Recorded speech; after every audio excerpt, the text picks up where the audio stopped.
ॐ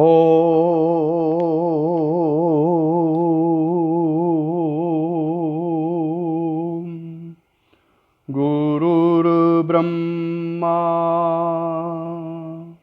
गुरुर्विष्णु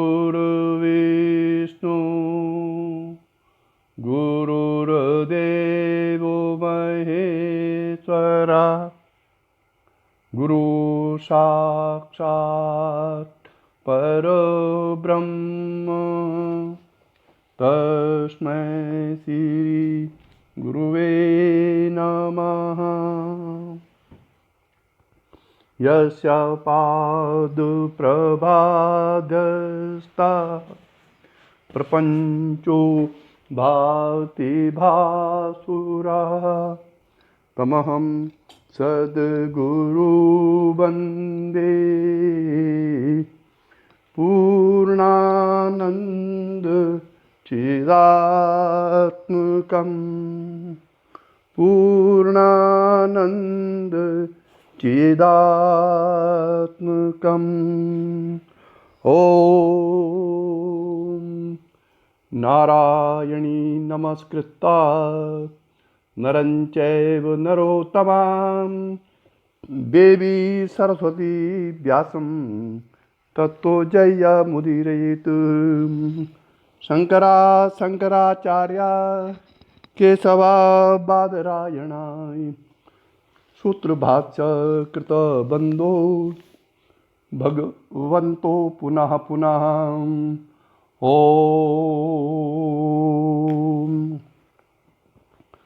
भगवत स्वरूप सद्गुरुदेव श्री देवेंद्र विज्ञानी जी महाराज के चरण कमलों में प्रणाम करते हुए इस परंपरा के सभी साधकों की आध्यात्मिक उन्नति की प्रार्थना श्री चरणों में करते हुए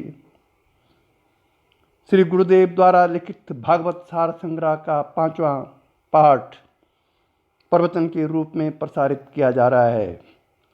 उक्त प्रवचन श्री विद्यानंद काले अमेरिका निवासी जो मेरे गुरु भाई हैं उनके आग्रह के कारण किया जा रहा है। अतः सभी साधकों से आग्रह है कि प्रवचन को बार बार चिंतन मनन करते हुए आत्मज्ञान की ओर अग्रसित हों।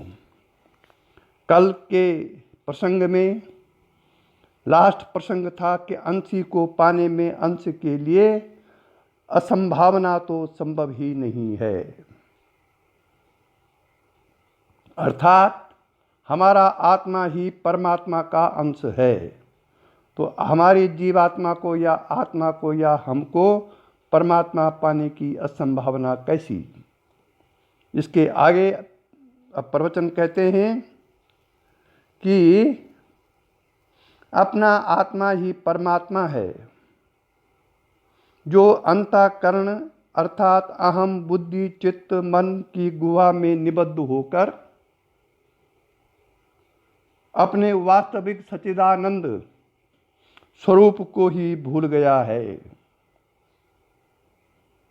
यह अनादिकालीन गुहा बंधन इतना सुदृढ़ हो गया है और इसमें वासनाओं का इतना गहन अंधकार छा गया है कि अंधकार छंटने और बंधन टूटने में ही नहीं आ रहा है। ठीक से कुछ दिख और सूझ ही नहीं रहा। इस गहन अज्ञानजन्य दुर्दशा के मुख्यतः 3 कारण हैं।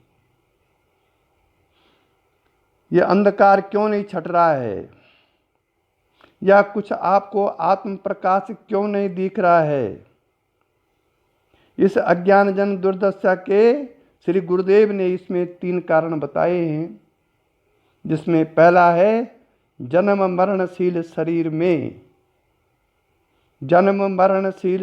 में मैं या आत्म भाव सबसे पहला और निकृष्टतम कारण है। यही अज्ञान सब अनर्थों की जड़ है। यही रौरव नरक के समान दाहक और अनेकों भयानक पीड़ादायक है। यह अनादिकालीन अज्ञान अपने स्वरूप आत्मा की विस्मृति और परमात्मा से पृथकता भ्रम के कारण अब तक जन्म मरण का कारण बना रहा है और आगे भी स्वरूप ज्ञान या परमात्मा साक्षात्कार होने तक बना ही रहेगा। मैं या शरीर नहीं हूँ, इससे सर्वथा अलग अजर अमर शाश्वत आत्मा हूँ। या शरीर कर्म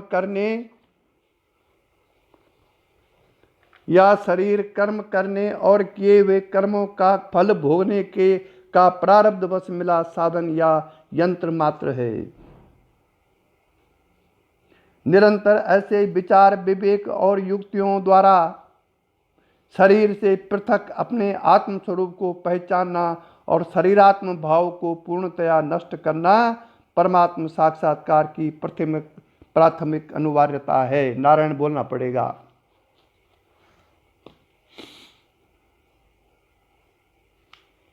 यद्यपि मानव शरीर बड़ा दुर्लभ है, साधन का सदन, सदन माने घर, साधन का सदन और मोक्ष अर्थात परमात्म साक्षात्कार का प्रशस्त माध्यम है ये शरीर। इसे सर्वथा स्वस्थ निरोग बनाए रखना धर्म अर्थ काम मोक्ष चतुर्वर्ग की प्राप्ति के लिए अनिवार्य है। यह शुभ कर्मों के फलस्वरूप बड़े पुण्य प्रताप से ही मिलता है। आत्मा के परमात्मा तक पहुंचने का रथ है। पर इतना सब होने पर भी यह मैं आत्मा नहीं है। इतना सब होने पर भी यह मैं आत्मा नहीं है। उससे सर्वथा अलग अनात्मा पंचभूतों का विकार और जन्म मरणशील है। मूंज में से सींक की भांति इसमें से मैं को निकाल या छांट लेना है। ज्ञान कर्म अथवा भक्ति इनमें से जिससे भी सहज संभव हो उसी साधन से करना ही है। इसके लिए अहम ब्रह्मास्मि अथवा सोहम शिवोहम का नित्य निरंतर मनन चिंतन और विचार ज्ञान मार्ग का साधन है। कर्तापन के अहंकार का त्याग, निष्काम कर्म, ईश्वरार्पण कर्म, सब में सदा सर्वत्र समबुद्धि संभाव आदि कर्म मार्ग के साधन माने जाते हैं। राम कृष्ण शिव आदि दिव्य विग्रहों के पूजन अर्चन ध्यान द्वारा अपने मैं को उनमें विलीन कर देना अथवा उनको मैं रूप बना लेना भक्ति मार्ग का साधन है। अपनी पात्रता एवं अनुकूलता अनुसार कोई सा भी साधन किया जा सकता है।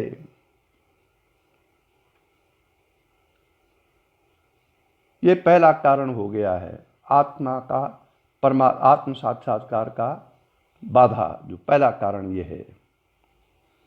दूसरा मुख्य कारण संतति संपत्ति और संबंधियों से आसक्तिपूर्ण ममत्व है।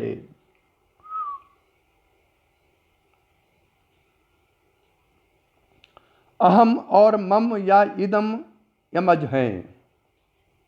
अहम और मम या इदम यमज हैं, क्योंकि मैं अहम के साथ ही मेरा मन या इदम भी आ जाता है। मेरा मम या इदम भी आ जाता है। अतः इसका मूल भी शरीराध्यास अर्थात शरीर में मैं या आत्म भाव ही है। या संसार और इसकी सभी दृश्य वस्तुएं जैसे हमें दिखती हैं वैसी ही हैं और सत्य हैं। या ब्रह्म ही यहाँ के पदार्थों में आसक्ति और तृष्णा का मूल कारण है। हम कुछ ज्ञान यदि कर सकें कि 46 साल तक जिस पुत्र से हमने आसक्ति रखी थी आज वो कहाँ है, सब भ्रम था ये। तो यदि ये ज्ञान हम बराबर करते रहें तो फिर वो आसक्ति धीरे धीरे समाप्त हो जाएगी।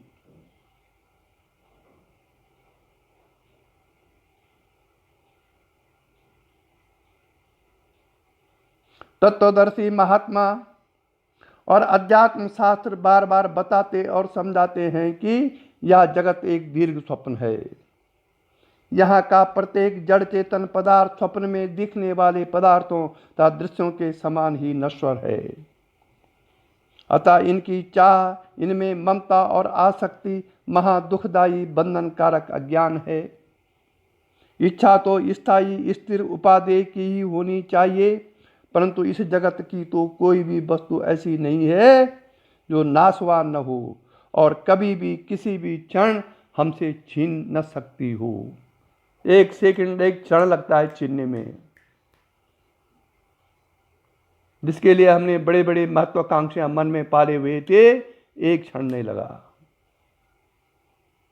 इस जगत में हम ऐसी एक भी वस्तु नहीं बता सकते जो न चाहने पर भी क्षण मात्र में हमसे अलग तथा अदृश्य न हो जाए, यहाँ तक अपना ये शरीर भी। परंतु संसार के प्रत्येक पदार्थ का या सतत परिवर्तनशील क्षण ध्वंसी वास्तविक रूप मोह माया जन्य अविचार के कारण बार बार समझाए जाने पर भी हमारी बुद्धि में नहीं बैठता, क्योंकि बुद्धि जड़ है हमारी।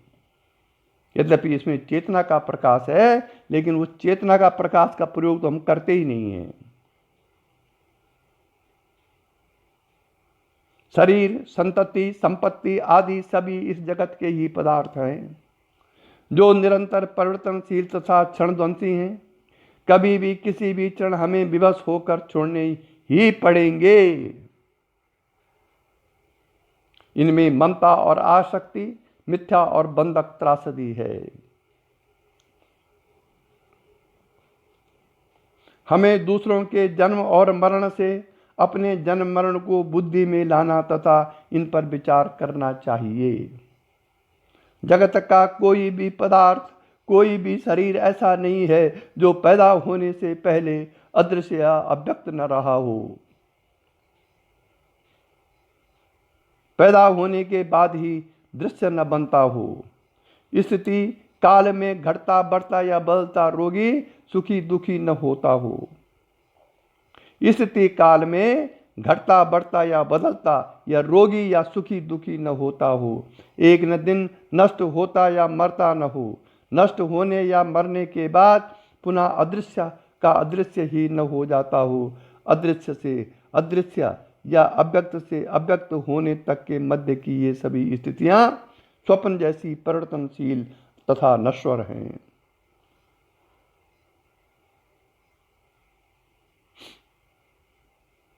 गीता में इसी को कहा गया है, अव्यक्त को। अव्यक्तादीनि भूतानि, अव्यक्तादीनि भूतानि व्यक्त मध्यानि भारत, और अव्यक्ता निधनान्येव तत्र का परिवेदना। गीता का अध्याय 2 का 28वां श्लोक। जब तक नित्य ही व्यवहार में सामने दिखने वाले इस यथार्थ को बुद्धिस्थ या आत्मसात करके जगत के समस्त पदार्थों, संतति, संपत्ति संबंधी तथा अपने शरीर आदि से ममता आसक्ति के त्याग पूर्वक इनसे पूर्ण वैराग्य नहीं होगा, तब तक परमात्मा साक्षात्कार तथा परम गति की प्राप्ति संभव नहीं है। परम गति प्राप्त करनी हो तो त्याग को, वैराग्य को धारण करना अनिवार्य है। वैराग्य का मतलब यहाँ पर ये नहीं अपना घर बार पत्नी पुत्र को छोड़ करके जंगलों में चले जाओ। वैराग्य का अर्थ है कि इसके आपके आंतरिक अंतःकरण में जो इनके प्रति आसक्ति है उसका त्याग हो। व्यवहार सब कुछ चलता रहेगा।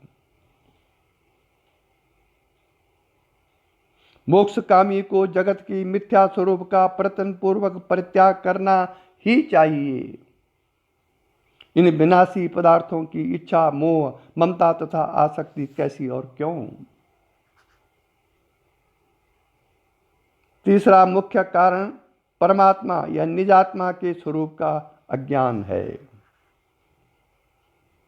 This is the most important cause. परमात्मा को मन, स्थूल बुद्धि, वाणी और ज्ञानेंद्रियों की पहुंच के परे बताया गया है। इन सब की पहुंच तो माया के कार्यों तक ही है। गो गोचर जहीं लगी मन जाई, सो सब माया जानिए भाई। कहने का मतलब यह है, गो मने इंद्रियां, गोचर मीन्स इंद्रियों का विचरण करने के विषय, और मन ये जहाँ तक है वहाँ तक माया ही समझो। इसे विस्तार से पहले ही कहा जा चुका है। जब तक शरीरात्म ध्यास और दृश्य के मिथ्यात्व विचार द्वारा समझ में नहीं आता, तब तक परमात्मा के वास्तविक स्वरूप का अनुभवपूर्ण ज्ञान नहीं होता। नारायण। परमात्मा का एक तो शाब्दिक ज्ञान है, जिसका प्रचलन आजकल बहुत है, प्रवचनों में लोग करते हैं, और एक परमात्मा का अनुभवपूर्ण प्रयोगात्मक अनुभव हो करके प्रवचन करना, ये ज्ञानियों के होता है। ज्ञानी की पहचान यहीं पर है कि जब वो प्रवचन करेगा तो आपकी मन की अवस्था फिर वैसी वैसी होती जाएगी, बशर्ते आप उसमें वैसी श्रद्धा भाव रखते हों। नारायण।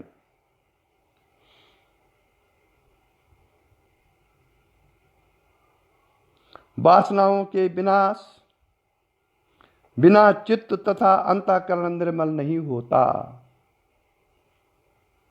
चित्त के निर्मल हुए बिना परमात्मा का साक्षात्कार असंभव है, और परमात्मा के साक्षात्कार के अभाव में, ध्यान दो, वासनाओं का समूल विनाश एवं चित्त की पूर्ण निर्मलता भी संभव नहीं है।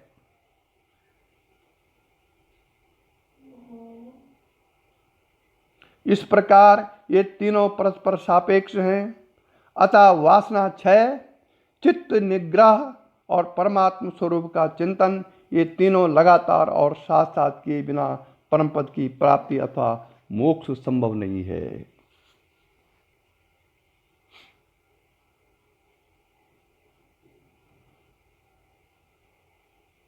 साधक और साध्य, जीवात्मा और परम परमात्मा के मध्य जो कुछ भी नाम रूपात्मक है, वह सभी माया, अविद्या, अज्ञान है। भले ही ज्ञान का साधन होने के कारण उसे ज्ञान संज्ञा से सम्मानित किया जाता हो। साधन की सर्वोच्च अवस्था समाधि भी द्वैत गर्भा होने के कारण माया का विद्या रूप ही है। परब्रह्म के ध्यान में ध्याता का स्वयं को भूल जाना, अर्थात ध्यान और ध्येय मात्र ही अवशिष्ट रह जाना, सविकल्प समाधि कही जाती है। और ध्याता ध्यान दोनों का विस्मरण, ध्येय मात्र का ही रह जाना, निर्विकल्प समाधि कही जाती है। इसमें अंतःकरण पूर्णतया परब्रह्म रूप में अवस्थित रहता है, परंतु तब भी त्रिपुटी ध्याता ध्यान ध्येय अज्ञात अखंड सूक्ष्मात्मी सूक्ष्म रूप में रहती ही है, जो समाधि के हटते ही पुनः प्रकट हो जाती है। वह तो अहम भाव के परम परमात्मा में पूर्णतया विलीन होने पर ही मिटती है।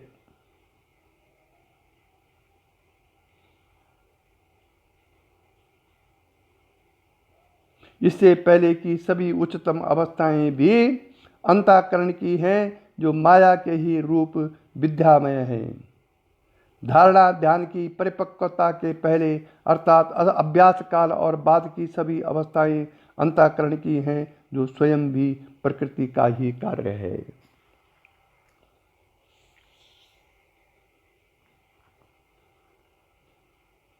परमात्मा अनंत होने से उनकी प्राप्ति की धारणाएं भी अनेक हैं।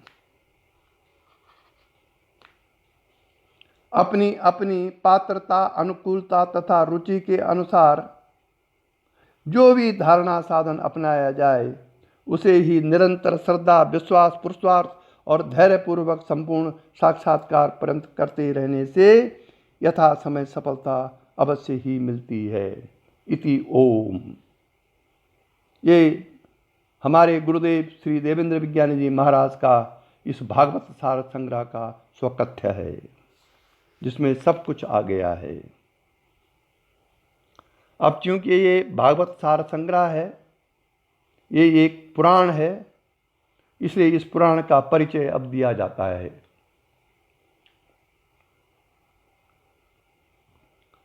भारतीय वांग्मय अत्यंत विस्तृत एवं समृद्ध है, जिसका एक अंग पुराण है। पुराण के 10 लक्षण बताए गए हैं।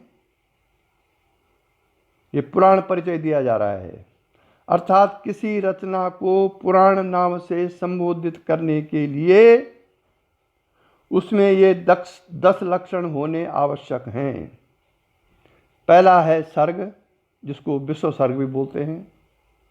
दूसरा है विसर्ग, तीसरा है वृत्ति, चौथा है रक्षा, पांचवा है मनंतर, छठवां है वंश और सातवां है वंशानुचरित्र, आठवां है संस्था या प्रलय, नौवां है हेतु या उति और 10वां है अपाश्रय।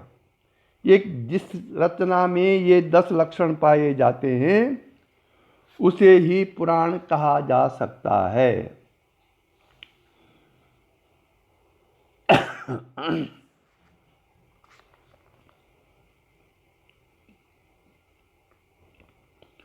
कोई इन्हीं 10 लक्षणों को संक्षिप्त करके 5 लक्षण ही मानते हैं। अतः 5 लक्षण वालों को पुराण और 10 लक्षण वाले को महापुराण कहा जा सकता है। और वह 10 लक्षण इस प्रकार हैं। नंबर 1, सर्ग या विश्व सर्ग। सत्य रज तम तीनों गुणों की साम्य अवस्था मूल प्रकृति है। जब प्रकृति के तीनों गुणों में विक्षोभ या विषमता होती है तो महातत्व उत्पन्न होता है। महातत्व से 3 प्रकार के अहंकार पैदा होते हैं, राजस, तामस और वैकारिक मतलब सात्विक। फिर इन 3 अहंकारों से ही अंतःकरण, चित्त, इंद्रियां, पंच तन्मात्राएं और इनसे 5 भूत बनते हैं। इसी उत्पत्ति कर्म के सांगों पांग विस्तृत वर्णन को सर्ग या विश्व सर्ग कहते हैं। श्रीमन नारायण। नंबर 2 है विसर्ग। पूर्व जन्मार्जित अच्छी बुरी वासनाओं तथा कर्म संस्कारों के अनुसार चराचर जीव की उपाधि रूप शरीर सृष्टि होती है। परमेश्वर के अनुग्रह से सृजन की सामर्थ्य पाकर महातत्व एक बीज से दूसरे बीज के समान जीव शरीरों की रचना करता है। यही विसर्ग है।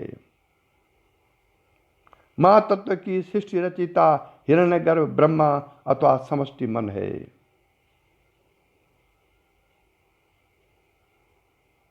नंबर 3 है वृत्ति।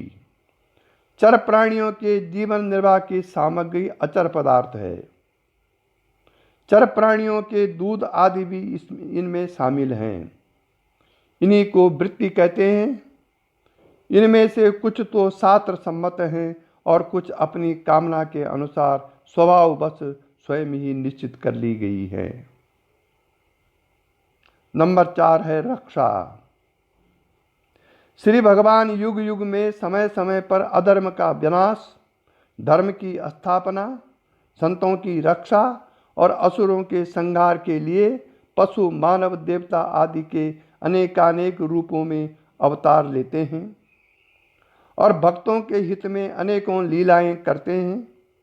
उनकी ये लीलाएं और अवतार सृष्टि की रक्षा और सुसंचालन के हित में ही होते हैं, अतः इनको रक्षा कहते हैं।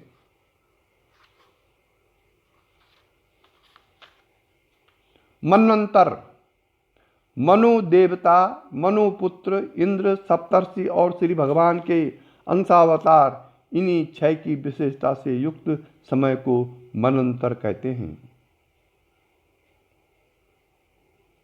सृष्टि रचयिता ब्रह्मा जी ने जितने राजाओं की दृष्टि की है, उनकी भूत भविष्य और वर्तमान कालीन संतान परंपरा को वंश कहते हैं। वंशानुचरित्र उन राजाओं तथा उनके वंशधरों के चरित्रों को वंशानुचरित्र कहते हैं। संस्था इस सृष्टि विश्व ब्रह्मांड का स्वभावता ही प्रलय हो जाता है। यह प्रलय 4 प्रकार का होता है: नैमित्तिक, प्राकृतिक, नित्य और आत्यांतिक। इन प्रलयों को ही विद्वानों ने संस्था कहा है। नंबर 9 है हेतु। अविद्या स्वरूप ज्ञान के कारण अविद्या स्वरूप अज्ञान के कारण अनेकों कार्यकलापों, संकल्प, विकल्पों और वासनाओं में उलझा हुआ जीव ही वास्तव में इन सब सर्ग विसर्ग आदि का कारण है। अतः पुराणों में इसी को हेतु नाम से कहा गया है। चैतन्य प्रधानता की दृष्टि से देखने वाले इसको अनुसही प्रकृति में सोने वाला कहते हैं और उपाधि की दृष्टि से देखने वाले इसी को अव्याकृत प्रकृति रूप कहते हैं।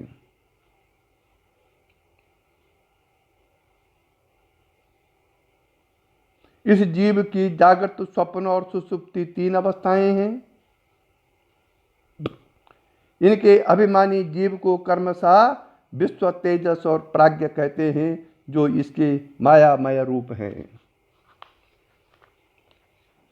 अपाश्रय 10वां है अपाश्रय। जो जीव की विश्व, तेजस और प्राज्ञ अवस्थाओं का अभिमानी या साक्षी